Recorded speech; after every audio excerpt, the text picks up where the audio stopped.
au Sénat. Bienvenue dans le Manal Show, vous écoutez l'épisode 42 avec Christophe Lorveau. Je m'appelle Manal, je suis entrepreneur et speaker et je vous retrouve chaque semaine dans cette émission pour partager avec vous tous les enseignements qui m'ont aidé à évoluer et que j'aurais aimé connaître il y a 10 ou 15 ans. J'ai passé des années à suivre des règles imposées par notre société qui m'ont éloigné de mes véritables aspirations, mais c'est en acceptant de sortir des cases, d'apprendre de nouvelles choses et de penser différemment que j'ai révélé mon véritable potentiel. Je dis souvent que dans la vie on n'y arrive jamais seul, alors j'ai choisi de vous accompagner où que vous soyez pour vous apporter plus de valeur dans votre quotidien. Chaque semaine, je reçois un nouvel invité pour partager son histoire, ses expériences et ses meilleurs conseils et vous inspirer à créer de petits changements qui auront un énorme impact dans votre vie. Le Manal Show, c'est votre capsule inspirante pour devenir la meilleure version de vous-même. Dans cet épisode, j'ai envie de partager avec vous un parcours de vie incroyablement riche qui m'a beaucoup marqué.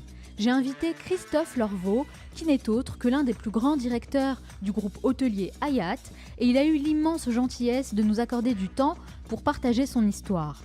Tout a commencé à l'âge de 11 ans seulement. Très jeune, il imaginait déjà sa vie dans les grands palaces, à voyager à travers le monde. Vous allez découvrir comment ses choix et ses décisions ont impacté sa vie et l'ont aidé à atteindre ses objectifs, sa vision du travail et en particulier du management, ses meilleurs conseils pour rester agile et s'adapter sans cesse à de nouveaux environnements, ses techniques pour rester motivé et donner le meilleur de lui-même et plein d'autres sujets passionnants. Dans la troisième partie, je retrouve Onur Karapinar qui a sélectionné un nouveau livre cette semaine et va partager l'essentiel à retenir pour libérer notre potentiel. Enfin, je terminerai cette émission en partageant avec vous mes 3 meilleurs conseils pour réussir à vous adapter aux nouveaux défis et à développer cette culture de l'agilité dont on parle beaucoup, mais qui est avant tout un état d'esprit. Et n'oubliez pas, certains veulent que ça arrive, d'autres aimeraient que ça arrive, et quelques-uns font que ça arrive. Cette émission dure 50 minutes et pas une de plus, alors soyez attentifs et faites partie de ceux qui font que ça arrive. Passez à l'action. Plusieurs d'entre vous m'ont signalé qu'ils ne recevaient plus mes emails privés. Sachez que nous avons changé de fournisseur et qu'il arrive parfois que certains de mes emails tombent dans votre dossier spam ou promotion. Je sais, c'est inacceptable. Donc pour être bien sûr de recevoir mes prochains emails dans votre boîte de réception, c'est très simple, vous devez simplement ajouter l'adresse email hello@lemanalshow.com à votre liste de contacts, ou alors vous pouvez sélectionner un de mes emails précédents et cliquer sur déplacer vers la boîte de réception, ça ne vous prendra que 2 minutes et ainsi vous ne raterez plus aucun message. Comme chaque semaine, j'ai sélectionné un message que vous m'avez laissé et que j'aimerais partager avec l'ensemble des auditeurs du Manal Show. Et cette fois, c'est Joséphine qui m'a laissé un message très court, mais terriblement efficace. Le meilleur podcast français. Voilà, tout est dit. Maintenant, vous savez, pour ceux qui n'étaient pas au courant, ça a le mérite d'être clair. En tout cas, merci beaucoup Joséphine d'avoir laissé ce message. Ça me fait vraiment très plaisir. Et si vous souhaitez vous aussi me laisser un avis, rendez-vous sur l'application Apple Podcast qui regroupe le plus grand nombre de podcasts et qui a un impact considérable en termes de visibilité. Donc je compte sur vous pour me laisser 5 étoiles et un petit mot. Et je vous sélectionnerai pour la revue de la semaine prochaine. Alors soyez créatifs. Contribuer au rayonnement de l'un des plus grands groupes hôteliers de luxe, relever sans cesse de nouveaux challenges et voyager à travers le monde, c'est la mission qu'il se donne depuis plus de 25 ans. Il a été sollicité pour mener les plus grands projets du groupe Hyatt en France et dans d'autres pays, comme l'Argentine, les États-Unis, le Japon ou encore le Brésil, où il se trouve actuellement. Son parcours est extrêmement riche et il fait aujourd'hui partie des acteurs incontournables de l'hôtellerie de luxe. Et pour évoluer dans un secteur aussi exigeant, il doit développer des qualités essentielles pour s'adapter sans cesse aux nouveaux défis, des compétences très pointues pour répondre à un secteur en plein essor et bien sûr, il doit cultiver des valeurs importantes comme celles du travail et de l'excellence qui font clairement la différence. Je le disais, il est aujourd'hui dans un pays que j'affectionne tout particulièrement, le Brésil, qui est au cœur de l'actualité et qui vit une période de grands bouleversements. Et c'est en duplex de Rio de Janeiro qu'il va répondre à mes questions. Christophe Lorveau, bonjour. Bonjour Anna. Merci beaucoup d'avoir accepté mon invitation. avec grand plaisir. Alors Christophe, j'ai l'habitude de commencer toutes mes interviews en demandant à mes invités pourquoi ils font ce qu'ils font. Mais je vais faire une petite entorse à la règle pour vous demander d'abord comment ça va, vous, aujourd'hui, à Rio. Écoutez, je suis au Brésil depuis 5 ans déjà, donc nous avons traversé à la fois de la Coupe du Monde aux Jeux Olympiques, à la crise économique, politique, fiscale ces dernières années. Donc voilà, on vient de passer aux élections, des élections bien évidemment très importantes, présidentielles, législatives, les gouverneurs. Donc un profond changement pour le Brésil et une nouvelle page qui est en train de s'écrire avec l'arrivée de Jair Bolsonaro au pouvoir. Et certainement, je dirais, lorsqu'on me demande mais pourquoi l'extrême droite arrive au Brésil, je crois que d'abord, il y a eu un vote de rejet de la population brésilienne, après presque 20 ans de PT, du Parti travailleur brésilien, et des attentes, bien évidemment, sur l'emploi, la santé et la sécurité, qui ont été les thèmes principaux de cette campagne. Et le Brésil veut du changement. Donc, ça va se faire avec des bouleversements. Plus de la moitié des nouveaux députés n'ont jamais été dans la politique. Donc, il y a vraiment cette volonté de découvrir un nouveau visage de politiciens et d'oublier ces 20 années où la corruption, malheureusement, était un peu au Ouais, centre le Brésil de veut la... de la nouveauté. Et c'est vrai que nous, on entend beaucoup de choses ici en France. Mais comment vous vivez ça à titre personnel? Est-ce que ça vous inquiète? Non, j'ai pas d'inquiétude réellement. Effectivement, malgré le discours homophobe, le discours sur de ce nouveau président, effectivement, qui laisse inquiéter. À côté de ça, il y a une certaine, je vois par rapport à la fois à mes équipes, les employés, les gens ici à Rio, il y avait vraiment cette nécessité de trouver un nouvel angle et d'essayer, à travers de nouvelles personnes, trouver de nouvelles solutions. Alors, c'est bien évidemment un discours populiste et on voit que c'est une continuité sur ce qui se passe aujourd'hui dans le monde entier. Mais il n'y a pas aucune inquiétude, en tout cas, sur la façon dont les Brésiliens vivent, puisque c'est quand même un peuple qui est un peuple pacifiste, c'est un peuple... Donc, effectivement, on voit une certaine opportunité en tout cas d'avoir une nouvelle manière de gérer et une nouvelle politique qui va se mettre en place. À En tout suivre, cas, bien à évidemment. suivre. En tout cas, moi, je souhaite beaucoup, beaucoup de bonnes choses à ce pays magnifique que j'adore. On va continuer et je vais vous poser donc la question que je pose à tous mes invités. Christophe, pourquoi? Pourquoi vous faites ce que vous faites aujourd'hui? Qu'est-ce qui vous motive à vous lever chaque matin? Alors la passion, une passion d'abord d'aimer servir, d'aimer de s'occuper des autres. Je crois que ça, c'est la base et l'essence de ce que je fais chaque jour. Et puis une évolution à travers le leadership et à travers cette expérience que j'ai eu la chance et que je continue d'avoir dans mes responsabilités et de pouvoir réellement plus en avançant dans ma carrière, me fixer et me focaliser beaucoup plus sur le leadership et comment justement la responsabilité du leadership et comment animer ses équipes et comment découvrir à travers différentes cultures dans différents pays très opposés dans le monde entier de continuer cette quête vers l'excellence à la fois dans le service mais également sur le développement des personnes qui travaillent dans mes équipes. Le management, c'est l'élément que vous préférez le plus dans ce que vous faites aujourd'hui? Je suis un passionné du management et à la fois, alors ce qui est intéressant parce que l'hôtelier a une certaine tradition et cette évolution justement du management que à travers ma compagnie, j'ai la chance de me développer à travers toutes ces expériences que j'ai eues et de continuer à apprendre. Et justement, je crois à cette soif d'apprendre toujours et qui me motive chaque jour. Et l'hôtellerie est tellement diverse, chaque journée vraiment a ses propres défis et ses propres satisfactions. C'est ça c'est vraiment le drive par rapport à ce que je fais. On va parler un petit peu de votre parcours. J'aime bien prendre le temps justement de découvrir le parcours de mes invités pour comprendre un peu mieux leur cheminement. Donc on va faire un petit flashback en enfance. On a tous des rêves quand on est enfant, hein. On a cette capacité à croire que tout est possible. Vous, Christophe, quel était votre plus grand rêve étant enfant? J'ai toujours été fasciné par les voyages, par dans l'histoire les conquêtes, par ces grands navigateurs. Bon, je suis né à Paris, j'ai grandi vraiment à Paris intramuros. Je voyais effectivement à travers mes yeux d'enfant le centre du monde autour de moi à Paris. Et c'est un déclic, effectivement, cette solution de pouvoir voyager, de découvrir le monde, cette passion que j'ai eue très jeune à travers les romans, à travers les histoires, à travers de la géographie aussi qui m'a toujours passionné. Vous avez eu l'occasion de voyager avec vos parents? Alors, j'ai eu l'occasion, mais c'était des voyages pas vraiment des voyages extraordinaires dans le sens où on n'a pas été au pôle Nord, ni on n'est pas été au fin fond de l'Amazonie, mais j'ai eu la chance de voyager et de faire quelques voyages. Mais j'avais toujours vraiment cet intérêt pour l'au-delà, pour découvrir les cultures. C'est ça qui m'a vraiment passionné au départ. Et alors, comment vous êtes arrivé à l'hôtellerie? Comment vous avez découvert ce secteur? Alors là, je reviens sur effectivement ce plaisir de s'occuper des autres.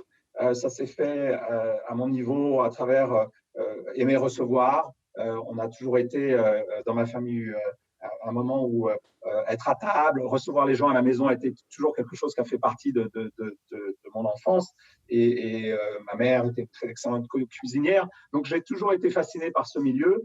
Et ensuite, très rapidement, en vivant à Paris, en voyant tous ces palaces parisiens, j'étais aussi fasciné et je me suis dit, quand je serai grand, j'habiterai dans un de ces lieux, donc il faudra soit que je sois très riche ou que j'y travaille. Et bon, voilà, j'ai choisi la deuxième option. C'est incroyable quand même de se dire ça quand on est enfant. Donc l'hôtellerie, c'est un secteur qui vous attirait depuis votre plus tendre enfance. À 11 ans, c'était déjà décidé dans ma tête ce que je voulais faire. C'est très jeune. Et j'ai suivi mon parcours comme cela et mes parents m'ont encouragé. Aujourd'hui, vous êtes Area Vice President au sein du groupe Hyatt. Vous avez été directeur des plus grands hôtels Hyatt à travers le monde en ayant fait une école professionnelle.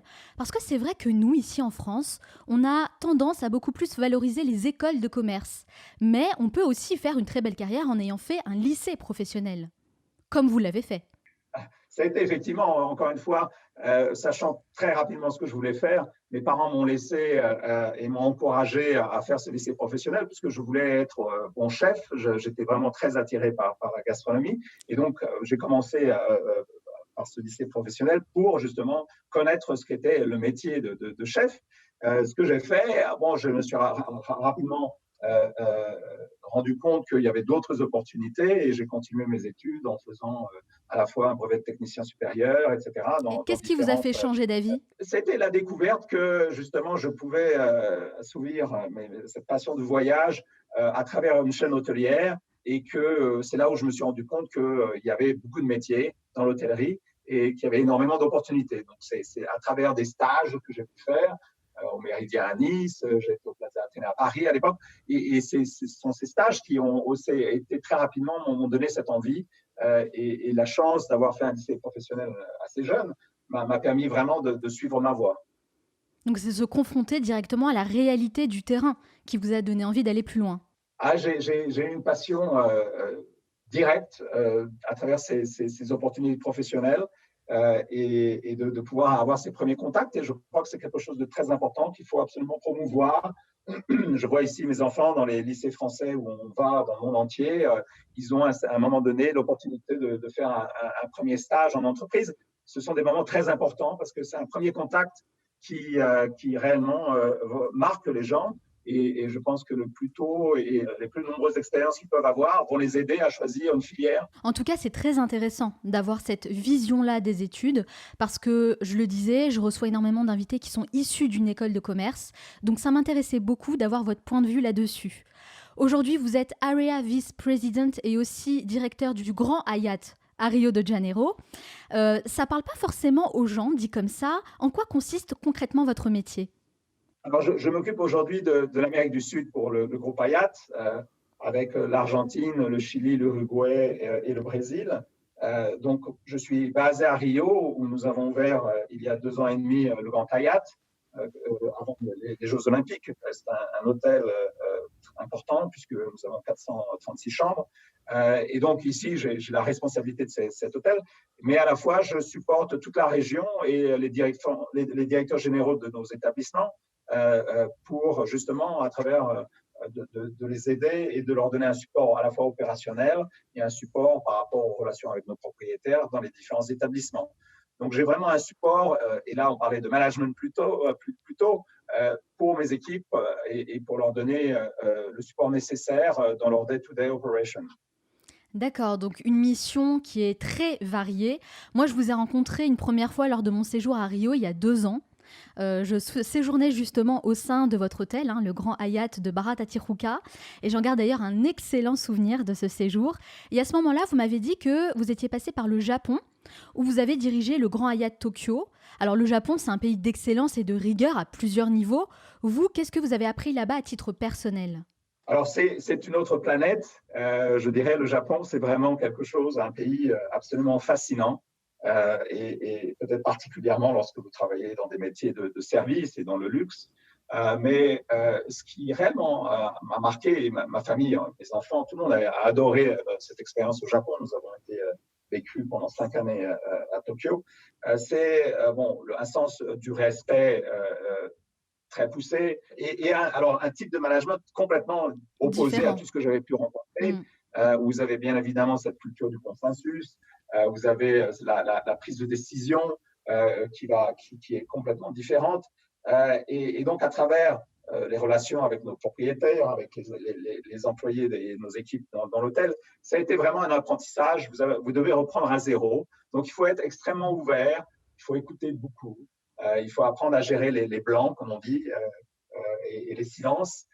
Et c'était une expérience absolument fabuleuse, avec des défis importants, puisque nous étions à Tokyo le 11 mars 2011, lorsque nous avons eu Fukushima. Donc, toujours des situations très variées à gérer, mais un pays pour lequel j'ai énormément d'affection et beaucoup de respect et toujours une grande fascination. Et comment on apprend à manager dans un pays comme le Japon ? Alors, je pense que déjà, comme Français, on a déjà une certaine ouverture, puisque les Japonais sont fascinés par notre culture, par notre savoir-faire, par l'artisanat. Et donc, il y a une ouverture et une compréhension sur le niveau du détail, sur le niveau du recevoir, du luxe. On a beaucoup de points communs avec le Japon, à travers l'histoire et à travers nos cultures, finalement. Et encore une fois, c'est vraiment un endroit où il faut apprendre à écouter, à observer. Le Japon vit à travers les saisons. Donc, vous avez vraiment cet attachement avec la nature, avec le respect de la nature qui est très, très fort au Japon. Ça a été vraiment une expérience incroyable, personnelle, et au niveau d'un apprentissage, au niveau du management, de penser différemment. Mais alors comment on passe de cet environnement d'exigence et de service irréprochable japonais à un pays comme le Brésil avec une culture complètement différente, Ce sont des dimensions totalement différentes, des approches totalement différentes, où il faut effectivement se recaler. Alors, il y a un peu une transition, surtout lorsque je suis arrivé, nous étions en phase de construction de l'hôtel avant les Jeux Olympiques. Mais c'est pour moi aussi toujours aussi passionnant de découvrir une nouvelle culture et une nouvelle façon de faire. Donc, beaucoup d'observations. Et les Brésiliens, vous avez ce contact, ce côté chaleureux que vraiment, nous, comme Français, on connecte automatiquement et très rapidement. Ça, c'est vrai, je confirme, le côté chaleureux que j'adore vraiment du Brésil. Mais alors, comment vous faites pour vous remettre toujours en question en permanence sur vos méthodes de travail ? Parce que c'est vrai que quand on passe d'un pays à un autre, on doit sans cesse se remettre en question. Alors, c'est là où, effectivement, il faut être toujours ouvert à l'écoute et répondre pour apprendre, mais pas pour donner la réponse. Et c'est vraiment, je crois, à travers les questions que vous faites avec vos équipes que vous allez acquérir vraiment les meilleures réponses. Donc, il y a cette nécessité d'absorber des autres, qui est aussi quelque chose qui me passionne, et d'apprendre des autres. Donc, c'est une soif d'apprendre en permanence et de remise en cause. Vous êtes effectivement la personne qui vient de l'extérieur, donc c'est à vous pas de vous imposer, mais au contraire, à travers le respect, de vous engager et d'aller vers l'autre. alors de différentes manières en fonction des cultures. Rien n'est jamais acquis. Et en fait, on n'arrive pas avec ses gros sabots en voulant imposer ses propres méthodes, hein. Finalement, il y a beaucoup d'humilité là-dedans. Absolument, beaucoup d'humilité, beaucoup d'empathie aussi. L'empathie est au cœur de notre métier, de toute façon, comme hôtelier.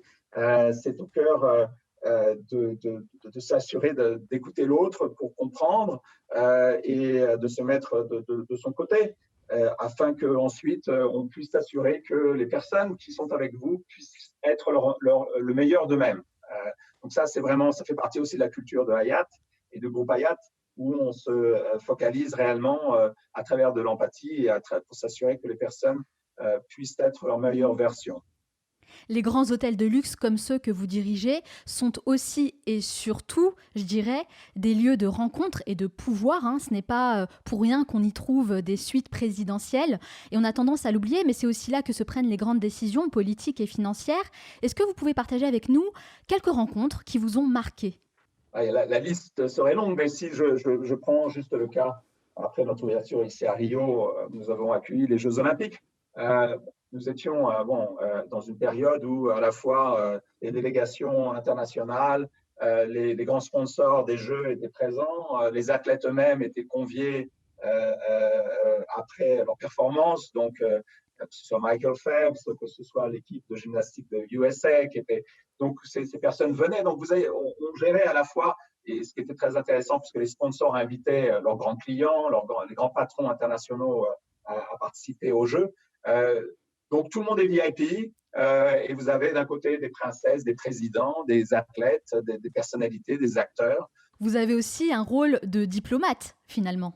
Alors ça, c'était toujours un côté qui m'a passionné, puisque la première fois que je suis parti en Syrie, à Damas, à l'époque pour le groupe Le Méridien. Et là, à cette époque, dans cette première expérience à l'étranger, j'étais très proche de l'ambassade. Et en fait, il y a beaucoup de similitudes avec les ambassades. J'ai été conseiller du commerce extérieur au Japon également, à Tokyo. Donc, j'ai toujours travaillé énormément avec la partie, les diplomates, les ambassades, les consuls, les ambassadeurs. Et donc, c'est effectivement un métier où vous avez besoin d'être très diplomate et vous recevez effectivement, vous faites partie de la représentation française, comme directeur français, bien évidemment, même si je travaille pour un groupe américain, mais vous recevez des gens du monde entier et ça fait partie effectivement des missions diplomatiques. Donc, il y a beaucoup de similitudes entre ces deux métiers.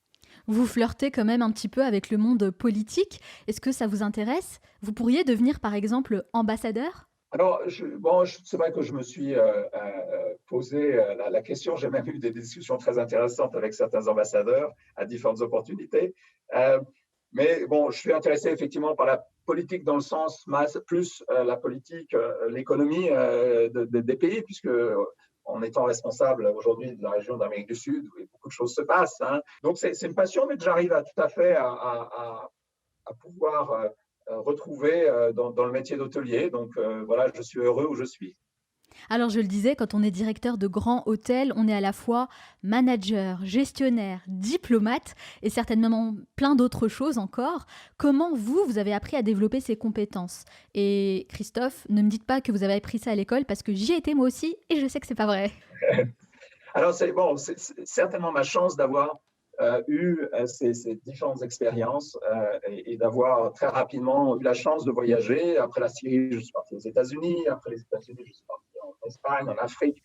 Donc, j'ai eu cette nécessité de devoir m'adapter toujours et à la fois avec beaucoup d'humilité, mais d'apprendre. Et je pense qu'à travers ces expériences de vie que vous avez, vous construisez réellement ces compétences qui sont nécessaires. Et puis ensuite, avec l'évolution du management, je ne suis plus du tout le même manager que j'étais il y a 10 ans. Et à travers les expériences que j'ai eues, j'évolue énormément. Je suis effectivement quelqu'un de très passionné, donc j'aime beaucoup partager, parler, donner mes propres idées, mais il faut savoir aussi écouter et apprendre de ces équipes et les faire participer, bien évidemment, dans le processus de décision. Donc, c'est une construction et à travers de ma carrière et des opportunités que j'ai eues en travaillant comme ça dans ces différents pays. On est d'accord pour dire que tout ce que vous avez appris aujourd'hui, vous ne l'avez pas appris à l'école, hein, d'où l'importance de se confronter au monde réel assez rapidement.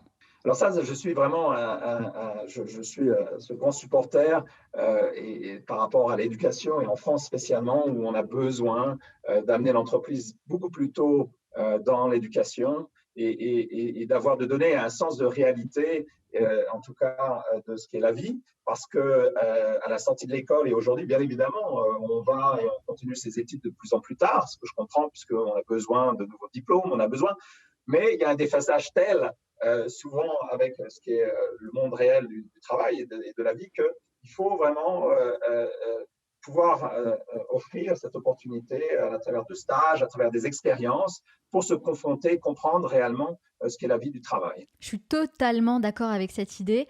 Moi-même, j'ai suivi un cursus universitaire assez long et je dois dire que la réalité du terrain m'a beaucoup manqué parce que quand je me suis confrontée au monde réel de l'entreprise, eh bien, j'ai eu un peu de difficulté justement à m'adapter et j'ai senti le manque cruel d'enseignement que j'essaye aujourd'hui de partager à travers le podcast Le Manal Show. Ça, c'est certain. Christophe, qu'est-ce que le fait de voyager dans différents pays vous apporte à titre personnel ? Qu'est-ce que vous avez appris sur vous-même ? Alors, ça, c'est une très bonne question. Premièrement, cet apprentissage de l'autre, cette connaissance de l'autre. Et pour moi, je suis tellement heureux de pouvoir partager ça avec mes enfants et de les voir grandir. Et c'est ce qui manque aujourd'hui le plus, c'est de comprendre l'autre. On est dans une société où on se renferme sur soi-même, où les pays, les cultures se renferment et cette peur de l'autre en permanence. Donc, quelque part, si j'arrive aujourd'hui à partager avec mes enfants cette ouverture, de pouvoir, grâce au fait que ils parlent bien évidemment plusieurs langues, mais ayant vécu dans différents pays, ils ont une ouverture vers l'autre et de ne pas avoir peur de la différence. Donc, c'est quelque chose que à la fois j'ai appris, que j'essaye de passer au maximum à mes enfants. C'est une opportunité incroyable que vous leur donnez. Ça va être, je pense, un réel booster en fait dans leur vie professionnelle, dans leur vie tout court. C'est un aspect très positif pour eux. Alors, il y a l'aspect bien évidemment de l'éducation des langues. Ils parlent 5 langues aujourd'hui. Ma fille aînée veut aller faire ses études au Japon. Ma numéro 2 veut aller à McGill au Canada. Donc, ils ont déjà, il n'y a pas de frontières dans leur tête. Et donc, il y a cette ouverture réelle sur le monde et sur les opportunités que vous pouvez avoir en dehors des frontières. Mais vous faites plus que voyager puisque vous restez vraiment dans chaque pays pendant plusieurs années. Quelle expérience a été la plus difficile pour vous ? Celle, on va dire, qui vous a le plus challengé ? Je vous ai mentionné Fukushima au Japon. C'était une situation, comme on dit en anglais, de black swan, c'est-à-dire que c'est quelque chose que vous ne savez pas, vous n'avez jamais vécu. Vous protégez d'un nuage radioactif, vous ne savez pas comment faire. Donc voilà, vous devez être en face de situations qui vous demandent un tremblement de terre d'abord, bien évidemment, pour ce qui s'est passé à Tokyo, le tsunami, mais surtout la situation de Fukushima a été difficile. On n'était plus que 400 Français à Tokyo pendant la crise. Moi, je suis resté parce que l'hôtel donnait un support à la communauté locale et donc on était d'une certaine façon, c'est un choix bien évidemment d'être resté, mais de participer à cet effort de support pendant les quelques mois qu'on suivit l'incident où il y avait encore beaucoup de questions qui se posaient. Mais bien évidemment, il a fallu avant bouger ma famille en Corée et organiser. Donc, ce sont ces situations qui, effectivement, après, avec un petit peu de recul, vous réfléchissez sur ces apprentissages et sur les défis auxquels vous avez été confrontés. Ouais, j'imagine, oui. En fait, vous devez avoir une capacité d'adaptation permanente. Est-ce que ça vous fait justement relativiser un peu plus sur les futilités du monde ? Alors oui, tout dépend parce que j'ai à la fois cet œil et cette exigence de l'hôtelier, donc tout est dans le détail dans le métier que j'exerce, donc je dois garder et préserver ce regard, mais à la fois il faut effectivement avoir un petit peu step back et il y a des choses qui ne sont pas si importantes ou moins importantes. Donc ça, j'essaye de le faire et le sport m'aide beaucoup à côté pour justement me donner ces sas de décompression et de réflexion. Alors, comme bon carioca, est-ce que vous faites du football? Alors ça, c'est mon fils qui veut être footballeur, celui qui est né en Argentine, sans surprise. Moi, je suis plus dans ce qui est la course, le triathlon en fait. Et donc, c'est plus le vélo le week-end ou le matin au bord de la mer, de pouvoir courir avant d'aller travailler qui m'aide beaucoup. Le terme disruption est très à la mode en ce moment. Tous les domaines se trouvent un petit peu dans cette situation où on a peur de se faire disrupter. Je sais que certains disent que l'hôtellerie sous sa forme actuelle est mort. Est-ce que vous êtes d'accord avec ça? Alors, je pense que c'est enterré un petit peu rapidement l'hôtellerie. Il est certain qu'elle est en évolution permanente et que vous avez cette nécessité de vous adapter aux nouveaux marchés. On le voit tout à fait à travers les offres. Vous avez de plus en plus de marques dans les groupes. Aujourd'hui, nous sommes à 14 marques chez Hyatt. On vient d'acquérir 5 nouvelles marques. On aura d'ici peu presque 20 marques différentes. Donc, on segmentise de plus en plus, on répond à des attentes de plus en plus différentes et pour créer réellement à travers notre portfolio des expériences différentes pour des clients qui ont des attentes différentes. Avec toutes les compétences et les réseaux que vous avez développés durant toutes ces années, est-ce que vous n'avez jamais été tenté par l'entrepreneuriat vous aussi, tenté par le fait de lancer votre propre business? Alors, effectivement, c'est une bonne question que je me suis posée un petit peu plus au départ de ma carrière. Aujourd'hui, l'évolution de ma carrière et les opportunités que le groupe m'a offert m'ont permis justement de continuer de me développer et de pouvoir, comme aujourd'hui, avoir une région et de pouvoir continuer d'apprendre. Donc, je n'ai pas été dans le cas de la situation. Je me suis dit, bon, maintenant, je vais me lancer, je vais monter mon propre hôtel, ma propre entreprise. Je n'ai pas été dans ce scénario parce que soit je n'ai peut-être pas vraiment eu le temps d'y penser, mais à la fois, cette carrière qui, à peu près maintenant tous les 5 ans, me permet de découvrir de nouvelles responsabilités, ne m'a pas amené à repenser cette opportunité. Ouais, c'est vrai que vous êtes amené à relever sans cesse de nouveaux challenges. Est-ce que vous pensez finir votre carrière dans le groupe Hyatt? Écoutez, on verra. Je suis pas. C'est vrai que ça fait plus de 25 ans que je suis dans le groupe, donc, mais on verra le futur. Aujourd'hui, j'ai pas de raison de penser que je vais en sortir, mais peut-être que je suis prêt à m'adapter en tout cas à toutes sortes de situations. Donc en principe, vous restez chez le groupe Hyatt, sauf si on vous propose évidemment un poste d'ambassadeur. Voilà, c'est une bonne façon de résumer la C'est ça. situation. Alors vous faites du sport, hein, vous me l'avez dit. Est-ce qu'il y a d'autres choses que vous aimez faire quand vous ne travaillez pas? Alors, passer du temps avec ma famille et mes enfants, ça, c'est continuer de voyager. J'ai toujours cette même, lorsque pour mes temps libres, voilà, de pouvoir découvrir des nouvelles parties. Là, je planifie mes vacances au début de l'année prochaine en Argentine, dans certaines régions de Patagonie que je n'ai pas eu l'occasion de visiter. Donc, Génial. voilà, j'ai cette passion et d'organiser aussi pour ma famille ces voyages. Alors moi j'ai une petite question. Quand vous voyagez comme ça, vous logez où? Alors, c'est vrai que j'aime bien aller dans des endroits un petit peu différents, dans le sens des endroits spéciaux. Donc, dans l'hôtellerie, on a cette chance de pouvoir, entre collègues, se recevoir et ça fait partie un petit peu de ces privilèges qu'on a entre hôteliers. Donc, c'est vrai que j'aime bien aller dans des beaux lodges et aller dans des beaux endroits. Maintenant, je vais vous dire, mes enfants, il y a 3 ans, voulaient absolument faire un camping-car aux États-Unis. Je n'étais pas chaud. J'ai signé en disant que la moitié des nuits, je les passerais à l'hôtel et qu'ils pourraient rester sur le parking de l'hôtel avec le camping-car. Ça a été de très bonnes vacances quand même. C'est vrai que ça change beaucoup du grand Hyatt. Alors c'est quoi la suite pour vous, Christophe? Vous vous voyez où dans 10 ou 15 ans? Dans 10 ou 15 ans. Écoutez, peut-être plus au Brésil, mais en tout cas, je me vois toujours m'occuper d'hôtels et de continuer de travailler et d'apprendre à travers mes équipes. Donc, poursuivre cette carrière essayez de donner ce que vous avez appris aux autres. Est-ce qu'il faudra choisir un pays à un moment donné pour poser vos valises au moment de la retraite? Est-ce que vous avez déjà réfléchi à ça? Oui, non, j'ai bien évidemment toujours mes attaches en France. J'ai de la famille en France. On a une maison également en Pennsylvanie, familiale, du côté de mon épouse. Donc, ça pourrait être aussi plusieurs endroits. Je n'ai pas forcément un seul endroit. Et en tout cas, de continuer de voyager, c'est quelque chose qui est toujours à l'ordre du jour. Et avec le recul et tout le chemin que vous avez parcouru, est-ce qu'il y a une chose que vous referiez différemment? Alors, je pense que vous avez toujours, effectivement, il y a des choix qui sont toujours sur lesquels vous pouvez repenser. Il faut aussi apprendre. On fait des erreurs, bien évidemment, parfois. Il faut surtout en tirer les leçons et en apprendre. Quel a été votre plus grand échec?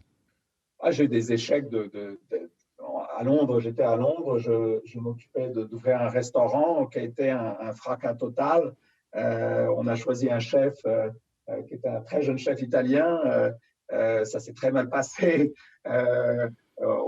Et donc, les résultats ont été vraiment épouvantables, malgré le fait qu'on avait un très, très beau designer et que c'était un endroit absolument superbe.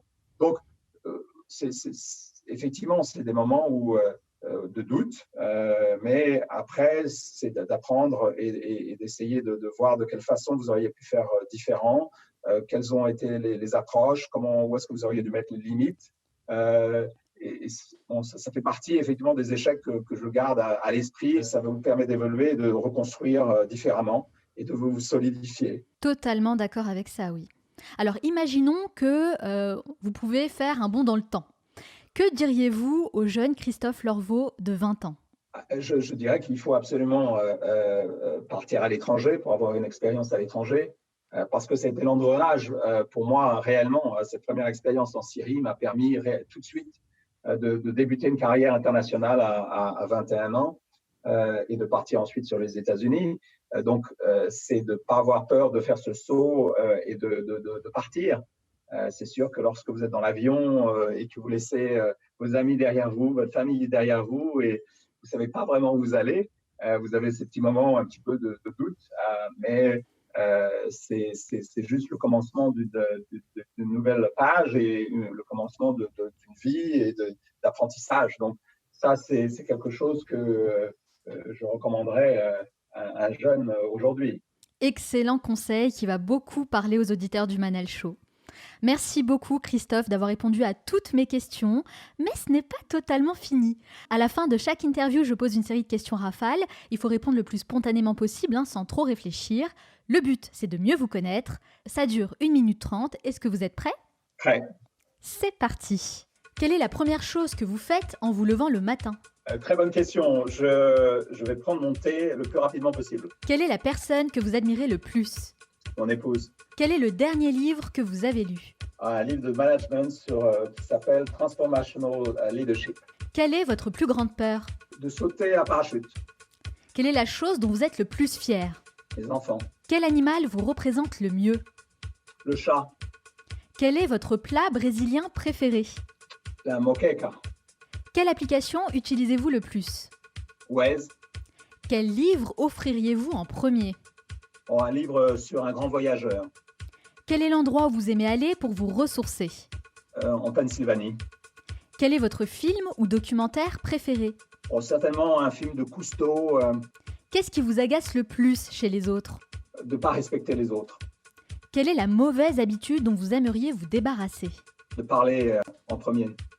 Quelle est la chose à laquelle vous croyez et que les autres considèrent comme une folie? Que si en voyageant, on peut réellement mieux comprendre les autres et que le monde irait beaucoup mieux si les gens voyageaient plus.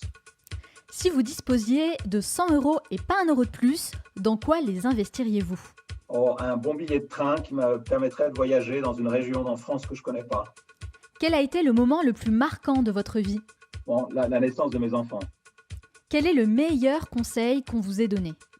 De ne pas avoir peur. Quel est votre plus grand regret? De ne pas avoir assez écouté certaines personnes. Si vous pouviez inviter la personne que vous voulez à votre table pour un déjeuner, n'importe qui, sans limite, qui choisiriez-vous? Le Dalai Lama. Qu'est-ce qui vous plaît le plus dans ce que vous faites aujourd'hui? De m'occuper des gens. Et ce qui vous plaît le moins? que les journées ne soient pas assez longues parfois. Selon vos proches, quelle est votre plus grande qualité? Je suis très attentif et très sensible, Et selon vous, quel est votre plus grand défaut? d'être trop sensible. Quelle est la dernière chose que vous faites avant de dormir? J'embrasse ma femme. Merci beaucoup Christophe d'avoir répondu à toutes mes questions. Alors moi j'ai quand même envie de revenir sur le plat brésilien. Moqueca, c'est ça? Alors, moqueca de camarão, je ne vais pas dire le plat entier. C'est un plat de Salvador da Bahia avec de l'huile de palme. Bon, ça se fait soit avec du poisson ou avec des crevettes.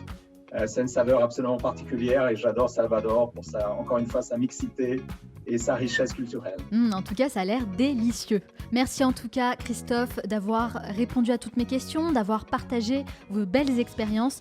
Je sais que vous avez très peu dormi cette nuit pour gérer les urgences relatives à vos responsabilités, donc merci beaucoup. Si on veut en savoir davantage sur vous et sur ce que vous faites, où peut-on vous retrouver ? Alors, on peut me retrouver sur les réseaux sociaux, LinkedIn. Vous pourrez me retrouver sur mon Instagram ou sur ma page Facebook. Bien sûr, je partage toutes les références sur le site lemanalshow.com. Merci encore Christophe Lorveau, je vous souhaite beaucoup de succès dans tous vos futurs projets. Merci et beaucoup de voyages à vous. Salut Onur. Salut Manal. Comment ça va aujourd'hui ? Écoute, très bien ma foi, et toi ? Ça va très bien, merci. Alors de quel livre vas-tu nous parler ? Alors aujourd'hui, je vais parler du livre Commencer par Pourquoi de Simon Sinek, qui est un conférencier reconnu et expert en leadership. L'objectif du livre de Sinek est d'aider les autres à travailler, à faire ce qui les inspire. Et bien pour ce faire, il utilise des exemples concrets de grands leaders pour nous montrer comment ils communiquent et comment nous pouvons adopter leur état d'esprit pour inspirer les autres. Écoute, moi je suis vraiment très contente que tu aies choisi ce livre, évidemment, parce que pour moi, ça fait partie des meilleurs livres à lire. Il est très important. D'ailleurs, c'est ce qui m'a inspirée pour poser la question du pourquoi à chacun de mes invités, à chaque début d'interview, parce que selon moi, tout le monde devrait se poser la question pourquoi je fais ce que je fais aujourd'hui. Et donc, Onur, tu vas nous donner le processus à mettre en place pour y répondre. En tout cas, oui, je vais essayer de résumer ça. En tout cas, en une phrase, l'idée de Sinek est que les gens n'achètent pas ce que vous faites, ils achètent pourquoi vous le faites. C'est plus la raison. Et la raison pour laquelle son mantra est si magnétique est qu'il est déjà incroyablement simple, mais aussi très universel. Et donc plusieurs des leaders les plus inspirants de l'histoire semblent avoir intériorisé son idée du cercle d'or, dont je vous parlais tout à l'heure, et de l'avoir communiqué de la bonne façon. Le cercle d'or, alors qu'est-ce que c'est ? Alors le cercle d'or, Manal, se compose de 3 cercles concentriques, avec le pourquoi au centre, suivi du comment et du quoi. Alors pour résumer, toute personne et entreprise opère en 3 niveaux. Ce que nous faisons, comment nous le faisons et pourquoi nous le faisons. Eh bien le cercle d'or illustre ces 3 niveaux, pourquoi, comment et quoi, qui sont d'importance égale. Car selon Sinek, lorsque ces 3 éléments sont équilibrés, nous vivons vraiment notre pourquoi. Et ce qui est intéressant aussi de souligner, c'est que la majorité des gens ont tendance à commencer par le quoi, alors qu'il faudrait en réalité faire l'inverse. Se demander d'abord quelles sont nos motivations, quel impact on souhaite avoir, ce qui revient donc à commencer par le pourquoi. Exactement. Et bien commençons d'ailleurs par le pourquoi. C'est donc notre raison d'être, notre but, notre cause, notre croyance. En bref, la force motrice derrière tout ce que nous faisons. Eh bien, pour l'identifier, vous pourriez vous dire pourquoi vous faites ce que vous faites. Pourquoi vous vous levez tous les matins pour aller au travail. Et pourquoi quelqu'un devrait-il s'en soucier ? Eh bien, comme tu l'as rappelé tout à l'heure, très peu de gens ou d'entreprises savent pourquoi ils font ce qu'ils font. Ensuite, en deuxième, arrive notre comment, le how. C'est ça correspond à nos actions, aux valeurs que nous prenons pour nourrir notre pourquoi à la vie. C'est cela qui rend les personnes spéciales ou permet aux entreprises de se démarquer de la concurrence en respectant une éthique ou en ayant une culture forte ou encore en donnant des avantages attractifs qui favorisent le bien-être et donc l'innovation. Et enfin arrive le quoi, donc le what, qui sont plutôt les manifestations tangibles de notre pourquoi. Ce sont les activités réelles et le travail que nous faisons tous les jours pour nous-mêmes ou pour l'entreprise. Il est donc purement rationnel. Donc si on imagine le cercle d'or, le petit cercle qui est au centre désigne le pourquoi, ensuite le moyen c'est le comment et le plus grand enfin le quoi. Exactement. Eh bien toutes les entreprises dans le monde savent ce qu'elles font, donc beaucoup d'ailleurs d'entre elles commencent par le communiquer aux gens. Mais la raison, comme on l'a vu, est un moyen faible de nous faire prendre des décisions parce qu'il est très rationnel. Et c'est même ce que dit Sinek, c'est probablement le moyen le plus faible de tous. C'est parce que les émotions l'emportent toujours sur la raison. Lorsque nous prenons une décision fondée sur un pourquoi solide, cela génère un sentiment d'appartenance qui répond à des valeurs profondes. Alors Onur, tu nous parles beaucoup d'entreprise, donc ce serait bien, je pense, de donner un exemple concret pour que tout le monde comprenne bien de quoi il s'agit. Eh bien, pour moi, Apple est un excellent exemple qui illustre bien le pourquoi. Le pourquoi d'Apple, d'ailleurs, est très clair et très distinct. Il est celui de penser différemment, think different, pour faire bouger les choses et pour rendre le monde meilleur. Le comment de Apple, c'est de traduire cette intention avec des produits faciles à utiliser et joliment conçus. Et enfin, le quoi de Apple correspond à leurs produits, ordinateurs, téléphones, tablettes et autres services. Eh bien, lorsqu'on en arrive à leur quoi, nous sommes depuis longtemps convaincus de leur cause et nous sommes prêts à les soutenir de toutes les façons possibles. Donc ils communiquent bien d'abord sur le pourquoi, ils partagent une vision et c'est comme ça qu'ils arrivent à fédérer des millions de personnes à travers le monde. À ce propos, Manal, j'ai d'ailleurs fait une recherche sur une offre d'emploi d'Apple et généralement, voici comment ils qualifient le travail chez eux. Les employés Apple ne font pas que créer des produits, ils créent des merveilles qui révolutionnent des secteurs entiers. C'est la diversité de ces employés et de leurs idées qui est à l'origine de l'innovation présente dans tout ce que nous entreprenons, de notre incroyable technologie à nos initiatives environnementales de référence. Rejoignez Apple et aidez-nous à rendre le monde meilleur. Franchement, Manal, ça donne envie de travailler pour eux quand même, non ? Ouais, franchement, ils sont très très forts. D'ailleurs, c'est une vraie référence dans le domaine de la communication. Et ce qu'on remarque, c'est qu'ils ne parlent absolument pas des produits, mais encore une fois, de leur pourquoi, donc de leur vision. Exactement, il faut toujours commencer par ce pourquoi. D'ailleurs, il y a bien d'autres idées intéressantes qu'on peut trouver dans le livre de Commencer par pourquoi de Simon Sinek. C'est un livre que je recommande surtout aux chefs d'entreprise qui se demandent pourquoi leurs employés ont manqué de dynamisme récemment, ou alors aux jeunes diplômés qui se demandent où est-ce qu'ils pourraient s'épanouir avec leurs compétences. En bref, trouver son pourquoi, pour moi, c'est comme découvrir une boussole intérieure qui nous indique le grand nord pour accomplir l'œuvre de notre vie, se lever chaque jour avec le sourire et rentrer le soir en ayant le sentiment d'avoir contribué à quelque chose d'exceptionnel. Pour ma part, je vous souhaite à tous de connaître ce sentiment. En tout cas, moi, c'est un livre que je recommande à 100%, bien sûr, à toutes les personnes qui nous écoutent. Surtout, c'est un principe que je vous conseille de mettre en application dès maintenant. C'est clairement ce qui va vous permettre de vous rapprocher de ce qu'on appelle votre zone d'excellence et de trouver du sens dans ce que vous faites, ce qui est quand même primordial. D'ailleurs, Onur, tu as écrit un article incomplet là-dessus que je vais partager sur le site lemanalshow.com.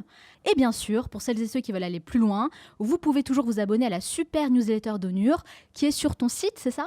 Exactement, www.onurcarapinard.com, tout attaché, /newsletter. Voilà, la newsletter, la minute essentielle. C'est ça. Merci beaucoup, Onur. Merci, Manal. À très bientôt. À très bientôt. Nous arrivons à la fin de cette émission, mais avant de vous quitter, je vais partager avec vous mes 3 meilleurs conseils pour développer une culture de l'agilité dans tous les domaines de votre vie. Conseil numéro 1, ne prenez jamais rien pour acquis. C'est une belle leçon que je retiens de mon entretien avec Christophe Lorveau, qui même après ses 25 années d'expérience extraordinaire, ne cesse de se remettre en question et a cette faculté à mettre de côté ses propres croyances pour s'ouvrir à de nouvelles choses. Selon moi, c'est vraiment une grande marque d'intelligence. Et c'est aussi comme ça qu'il arrive à être agile dans sa manière de manager ses équipes. Rien n'est jamais acquis pour personne. Nous devons tous en prendre conscience. Et c'est un état d'esprit que je m'efforce moi-même de cultiver tous les jours en me confrontant à d'autres points de vue, à d'autres idées qui me forcent à me remettre en question. Et quand on prend réellement conscience de ça, on développe des qualités importantes comme l'ouverture d'esprit, l'humilité et le respect de l'autre. Conseil numéro 2, faites chaque jour quelque chose qui vous fait peur. On n'a pas l'habitude d'entendre ce genre de conseils, au contraire, pour la plupart d'entre nous, on a grandi avec cette idée d'instaurer une certaine sécurité au niveau du travail ou encore de la famille, mais à trop vouloir être safe, on en perd un peu l'essence même de notre condition humaine. Moi je me pose la question notamment de la sédentarité.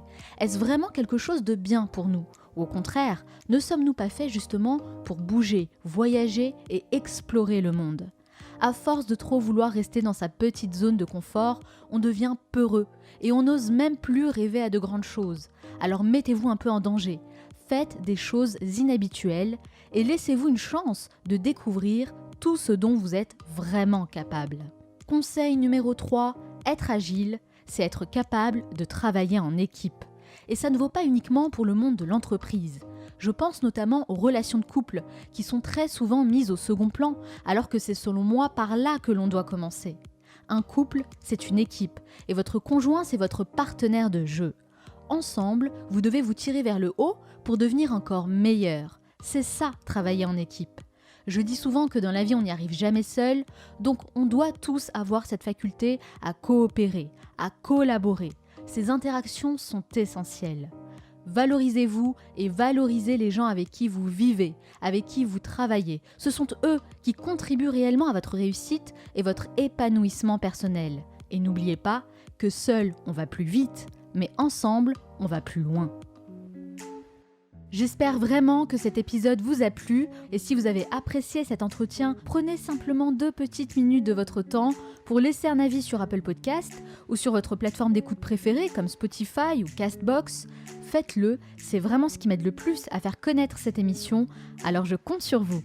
Et si vous souhaitez recevoir toutes les références citées dans cet épisode, mes conseils et mes meilleures recommandations, vous n'avez qu'une seule chose à faire, vous abonner à ma newsletter sur lemanalshow.com. Nous, on se retrouve la semaine prochaine pour un nouvel épisode. D'ici là, on reste en contact sur Facebook et Instagram. Ciao!